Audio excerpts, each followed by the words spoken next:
അല്ല റസീന, ഞങ്ങളെ പണി ഇപ്പോഴും കഴിഞ്ഞിട്ടില്ലേ? എല്ലാ ദിവസമുള്ള പണി തന്നെയാണ് ഇപ്പൊ നിങ്ങൾക്ക്. ഇത് രണ്ടാളുണ്ടേനും. എന്നാൽ രാവിലെ തൊട്ട് വൈകുന്നേരം വരെ ഓല പണി ഉണ്ടാവും, തീരൂല. ഇന്ന് വേഗം പണിയൊക്കെ കഴിച്ചിട്ട് കല്യാണത്തിനാവും നോക്കി വേണം. ഞാൻ ഏതായാലും പോണില്ല. എനിക്ക് എന്തെങ്കിലും കുറച്ച് കഞ്ഞിയോ ചമ്മന്തി അരച്ചാൽ നിങ്ങൾ രണ്ടാളും വേഗം പോയി പോരി. ആ മനസ്സ് അത്രക്ക് ഇവിടെ നിങ്ങൾ പറഞ്ഞിരിക്കണം എല്ലാവരോടും വരാൻ.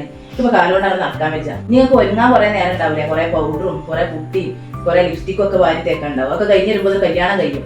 എന്നാലല്ലേ എങ്ങോട്ടേ പോകാൻ നിൽക്കുമ്പോഴേ ആ രാവിലെ നീച്ച് കണ്ട പണി കഴിച്ചാൽ അതുമില്ല. ഒരാളൊറ്റക്കണ്ടി ഒരു വേണ്ട പണി തീർക്കണം. അതെങ്ങനെയാന്നാവും. രണ്ടാളുണ്ടായ പിന്നെ ഓരോ പണി എങ്ങനെ 4 ദിവസം വെച്ചെടുക്കുക ആ പണി. പിന്നെ എന്നെ ചോദിച്ചാൽ പറഞ്ഞാൽ എനിക്ക് തീരെ കാലോട് നടക്കാൻ പറ്റുക. അതുകൊണ്ടാണ് അമ്മ പോരാഞ്ഞത്. ശരി വെച്ച് വന്നാൽ തന്നെ ഇനിയിപ്പോൾ അവിടെ ഉള്ള എന്തെങ്കിലും തിന്നാൻ പറ്റുമോ? അതിനായിട്ട് വെച്ചേന്. പിന്നെ പോന്നിട്ട് എത്ര വെറുതെ കാര്യം. ആ അമ്മ അതൊക്കെ ഞങ്ങൾക്ക് അറിയാം. ഞങ്ങൾ എന്നിട്ട് എത്ര കല്യാണത്തിന് പോയിട്ടുണ്ട്, കൂടിയിട്ടുണ്ട്. അതൊക്കെ സമയമാകുമ്പോൾ ഞങ്ങൾ പോകും.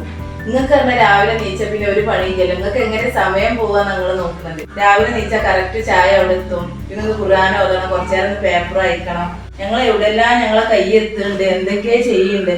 പിന്നെ നിങ്ങൾ പറഞ്ഞല്ലേ ഞങ്ങൾക്ക് ഇനി മാറ്റാനും അതിലും ഇതിനൊക്കെ കുറച്ചേരം നേരം വേണമെന്ന്. പിന്നെ ഞങ്ങളെ കാര്യം നോക്കാൻ ഞങ്ങൾ തന്നെ വേണ്ടേ. നിങ്ങൾ ആ കുട്ടികളായിട്ട് മേ പൊയ്ക്കോളി. ഇനിയിപ്പോ നേരം വെക്കാൻ നിൽക്കണ്ട.